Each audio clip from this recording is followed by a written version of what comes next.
पाठ 2 शाश्वत संस्कृति। भारतीय संस्कृति का पहला मूल सूत्र है धर्मानुकूल आचरण। संस्कृति धर्म की प्राणवायु से जीवन पाती है और सभ्यता की रीढ़ पर खड़ी होती है। आत्मा की ओर ले जाने वाले पवित्र सद्विचार भारतीय संस्कृति का दूसरा मूलाधार है।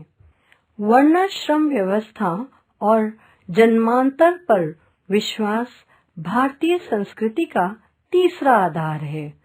वेद, पुराण, महाभारत आदि उपनिषद और दर्शन शास्त्रों पर विश्वास भारतीय संस्कृति का चौथा मूलाधार है।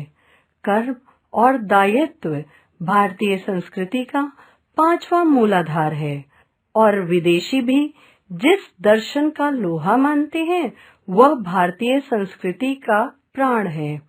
वह बताती है कि तुम क्या हो, जबकि पाश्चात्य संस्कृति कहती है कि तुम्हारे पास क्या है। वह मेरा नौकर था, पर कभी उसने मुझसे वेतन के संबंध में कुछ कहा नहीं। जो कुछ उसे मिल जाता वही बहुत था। पहली तारीख को मैं ही उसे बुलाकर वेतन देता था। एक बार परीक्षा के लिए मैंने नहीं बुलाया, पूरे महीने नहीं बुलाया, ना मांगने आया वह। दूसरे महीने स्वयं बुलाकर दोनों महीनों का वेतन देना पड़ा। साहब अपने एक नौकर के विषय में अपने संस्मरण सुना रहे थे। नैनीताल से ऊपर रानीखेत के पास मिस्टर विलियम जोन्स ने अपना बंगला बना लिया था। वहाँ के झरनों में गंधक बताया जाता है। उसके गर्म जल से पेट के समस्त रोग ठीक हो जाते हैं। संभवतः इसी लालच से वे वहाँ रहने लगे थे। अपनी काव्य क्षमता से राष्ट्रीय चेतना को झकझोरने वाले मैथिली शरण गुप्त भी इसी उद्देश्य से लगभग एक महीने से वहाँ रुके हुए थे। साहब बंगले में अकेले ही रह रहे थे। मेम साहब उनके हैं ही नहीं।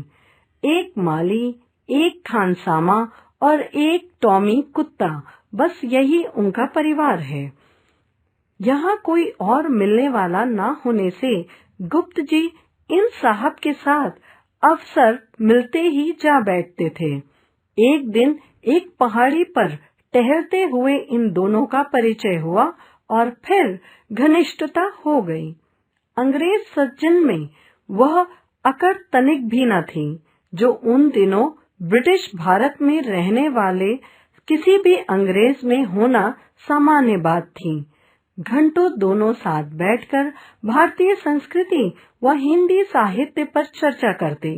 बड़ी शुद्ध हिंदी थी उनकी। उनका अध्ययन गांभीर्य देखकर गुप्त जी हतप्रभ रह गए। उस दिन भारतीय संस्कृति पर चर्चा आरंभ ही हुई थी। उसी बीच उन्होंने कहा, मिस्टर गुप्त, भारत की और पश्चिम की संस्कृति में एक मौलिक भेद है। थोड़ी देर चुप रहकर उनके चेहरे की ओर ताकते हुए बोले, भारतीय संस्कृति में श्रेष्ठता का मानदंड है। तुम क्या हो, जबकि पश्चिमी संस्कृति में श्रेष्ठता का मापन है। तुम्हारे पास क्या है? इस उत्तर पर पश्चिमी संस्कृति टिकती है। उसका मिलना, साथ रहना मेरे जीवन की स्थायी अनुभूति बन गई है। कहते हुए अंग्रेज सज्जन किन्हीं भावों में निमग्न होने लगे। तभी मैं समझ सका कि यहाँ की संस्कृति रैदास, कबीर जैसे गरीबों, बेपढ़ों को श्रेष्ठ क्यों मानती है। राज्य छोड़ देने के बाद बुद्ध व महावीर श्रेष्ठम कैसे बन गए। यहाँ के सांस्कृतिक आदर्श को ठीक ठीक घटित होते मैंने उसके जीवन में देखा है। आज समझता हूँ, सचमुच कोई ऐसा परम तत्व है जिसे पा लेने पर मनुष्य आपतकाम हो जाता है। वह श्रेष्ठता से कहीं अधिक श्रेष्ठ बन जाता है। फिर विश्व का श्रेष्ठतम धनिक, संसार का सर्वोत्कृष्ट विद्वान सब कनिष्ठ हो जाते हैं। यहाँ की संस्कृति के इस अद्भुत रहस्य को मैं समझ सका हूँ, लेकिन उस समय मैं मोहांध था। दोनों की चर्चा मिस्टर जोन्स की स्मृतियों के टेढ़े मेढ़े गलियारों से गुजरने लगी।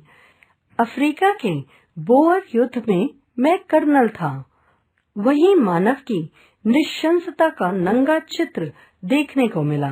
घृणा हो गई। भारत के संबंध में बहुत कुछ पढ़ रखा था।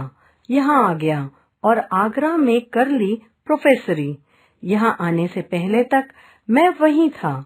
साहब ने अपना संक्षिप्त परिचय दिया। मेरे बंगले के सामने फूलों का छोटा बगीचा था, जैसा कि तुम देख रहे हो। फूलों से सदा मुझे प्रेम रहा है। उन्हीं के लिए एक माली रहता था। वह बूढ़ा था और अकेला भी। बंगले के कोने में उसकी कोठरी थी। खुरपी, फावड़ा, फुहारा, बाल्टियां, बड़ी कैंची आदि बगीचे का सामान उसी में रहता था। बूढ़े माली ने एक कोना खाली कर दिया था। वहीं वह अपनी रोटियां बना लेता और चटाई डालकर सो भी जाता। बूढ़े माली के स्मरण से साहब की आंख भर आई। एक कंबल, फटी हुई 2 धोतियां, 2 अंगोछे और एक मिर्जई, इतने ही कपड़े थे। एक तवा, एक लोटा, एक बटलोई और एक थाली। बर्तनों के नाम पर और कुछ नहीं था। एक चटाई उसकी गृहस्थी में और बढ़ गई थी। बड़े सवेरे स्नान करके बंगले के सामने मंदिर में दर्शन कराता और फिर जुट जाता बगीचे के काम में। एक दिन में एक ही बार 2 बजे के लगभग रोटियां बनाता। उजाला रहने तक उसकी खुरपी काम करती रहती और शाम होते ही लालटेन जलाकर फाटक पर बैठ जाता और वहीं से सामने मंदिर में पढ़ी जा रही रामायण सुनता। मेरे पास दरबान नहीं था, अतः मैंने उसे शाम को कहीं न जाने के लिए कह दिया था। साहब यह कहते कहते किन्हीं गहराइयों में खोने लगे। चिंतन से क्रमशः उबरते हुए उन्होंने अपनी चर्चा आगे बढ़ाई। वेल, तुम पौधों को ठीक से सींचता नहीं। हमारे पौधे सूख गए। मैं एक दिन उस पर अप्रसन्न हुआ। सींचता तो हूँ हुजूर, परसों जो ओले पड़े थे उन्हीं से शायद ऐसा लग रहा है। उसने सरल सहज नम्रता से कहा था। हमें कुछ सुनना नहीं मांगता, जुर्माना करेगा तुमको। मैंने नोटबुक और पेन उठाया। 4 रुपया जुर्माना। जो हुजूर की मर्जी। वह सलाम करके चला गया। मैं स्तंभित रह गया। उस झुर्री पड़े सफेद बालों वाले माली ने मुझे चकित कर दिया। 1 रुपया जुर्माने पर खानसामा दिन भर रोता रहता है, हफ्ते भर उदास रहता है, महीने भर माफी मांगता है। उसकी तनख्वाह 25 है, जबकि उस बुढ़े की सिर्फ 8। न रोया, न प्रार्थना की और न दुखी हुआ। 4 रुपए में क्या खाएगा वह? सामने मंदिर में जो वो हर महीने पूजा करता है, कैसे करेगा? ऐसा नौकर मैंने कभी नहीं देखा। माली, दूसरे दिन मैंने पुकारा। हुजूर, पौधों की निराई छोड़कर पास आया वह। हम तुमको माफ करते हैं। अच्छा काम करने पर तुमको इनाम मिलेगा। मैंने उस पर दया करते हुए कहा। हुजूर की मर्जी। चला गया वह सलाम करके। न खुश हुआ और न कृतज्ञता प्रकट की। कैसा मनहूस आदमी है। मुझे अपने आप पर गुस्सा आया। क्यों इसे क्षमा किया? उस दिन मैंने उसे अच्छी तरह तंग करने का निश्चय किया। जब मनुष्य क्रोध करता है तो अंधा हो जाता है। उसकी सहज वृत्तियां अंधकार में पड़ जाती हैं। वह नीचता के गड्ढे में गिर जाता है और गिरता चला जाता है। मैं नीचता पर उतर आया था। मिस्टर गुप्त, मिस्टर जोन्स ने मैथिली शरण गुप्त की ओर देखते हुए अपने अतीत को कुरेदा।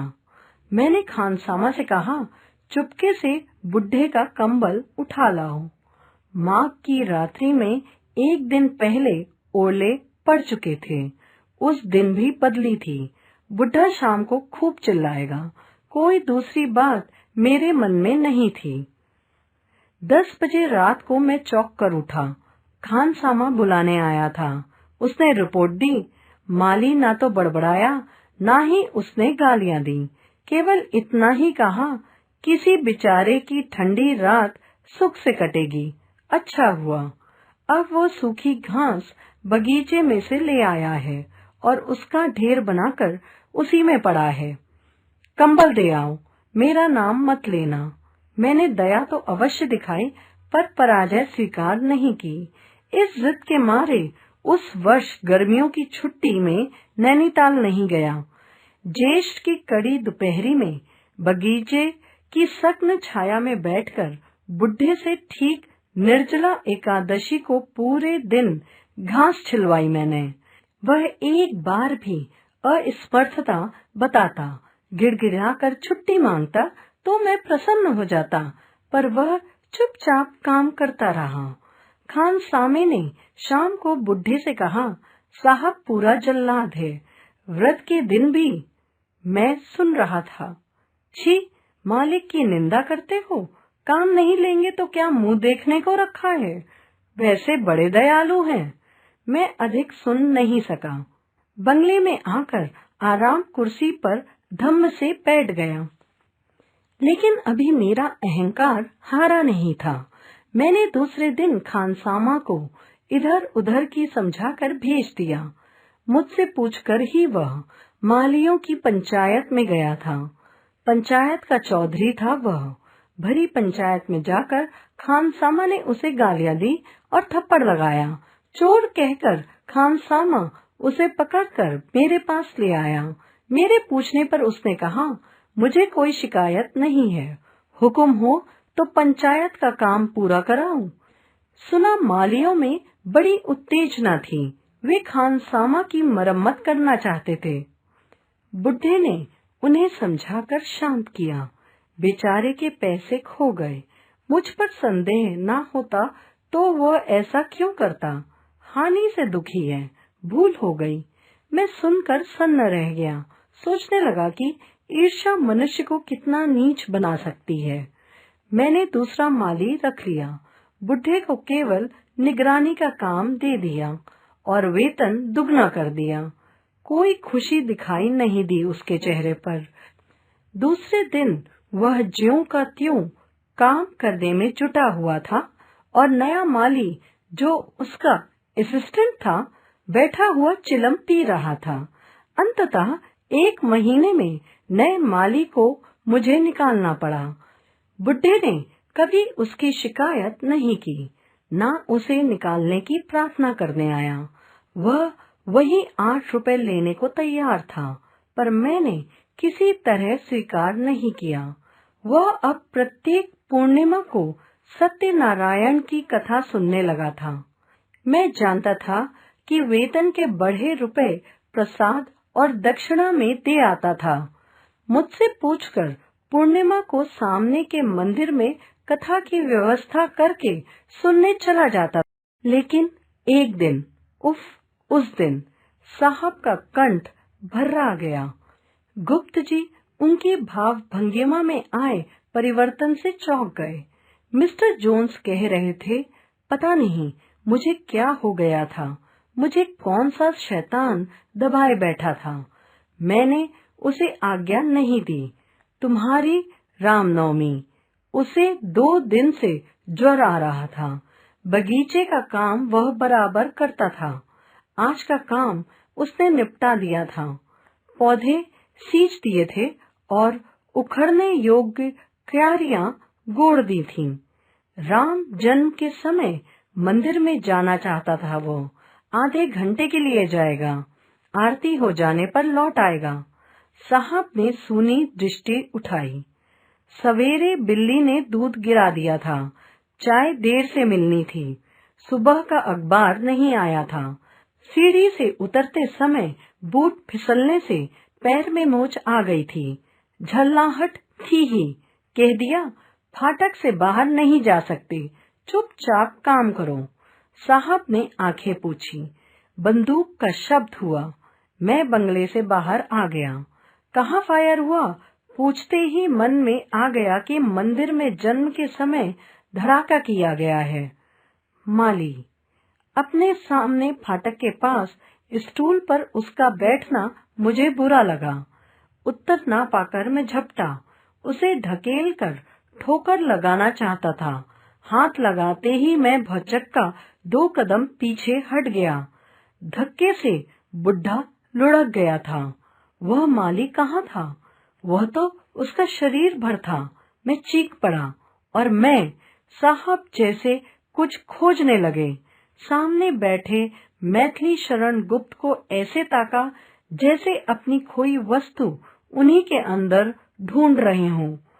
कुछ क्षण चुप रहकर वे कहने लगे, वह सुख दुख से ऊपर था, हानि लाभ उसे छू नहीं सकते थे। छूते भी कैसे?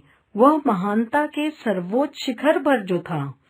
मान अपमान से तो वह सर्वथा परे था। दोष देखना तो जैसे उसे मालूम ही नहीं था। किसी की निंदा के नाम पर कह उठता। दूसरों के दोष देखने से व्यक्ति आत्मविमुख हो जाता है। भारत में ही संभव है ऐसे व्यक्ति। सचमुच यहाँ की संस्कृति महान है, महानतम है। इस देश के पास इसी देश के विचार हैं जो मनुष्य को देवता बना देते हैं। यही जीवन जीने की उस कला का विकास हुआ है जिसे अपनाने पर श्रेष्ठता के सारे मानदंड बौने हो जाते हैं। इस देश की संस्कृति का शाश्वत प्रश्न तुम क्या हो मुझे बेचैन किए है। इस प्रश्न का हल ही मेरा प्रायश्चित है, उस परम संत को सताने का। कहते हुए मिस्टर जोन्स मौन हो गए। महाकवि मैथिली शरण अवाक हो पश्चिमी गौरव को नतमस्तक होते, रूपांतरित होते देख रहे थे। अपनी संस्कृति का शाश्वत प्रश्न उन्हें भी मतने लगा था।